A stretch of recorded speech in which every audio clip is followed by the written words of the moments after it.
ایک آدمی نے خواب دیکھا اور وہ خواب کے اندر قیدی تھا اور اس کو رہائی ملی اور اس کو آزاد کر دیا گیا ہے، تو وہ چند چیزوں کی طرف جو ہے اس کی تعبیر نکلتی ہے۔ سب سے پہلی یہ ہے، اگر خواب دیکھنے والا یہ دیکھے کہ اس کو قیدی سے جو ہے نا وہ رہائی مل گئی ہے، قید سے رہائی مل گئی ہے، تو وہ آدمی صحت یاب ہوگا، اللہ رب العالمین اس کو صحت والی زندگی عطا فرمائے۔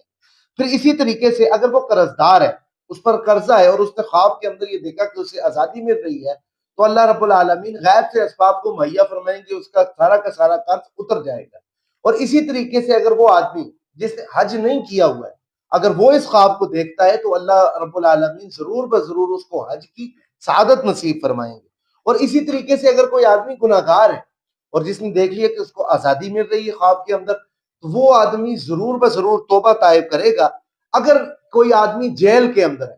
اور اس کو یہ خواب ملا اور اس نے خواب دیکھا کہ اس کو آزادی مل رہی ہے، تو وہ ضرور بضرور اللہ رب العالمین اس کو قید سے نجات عطا فرمائے۔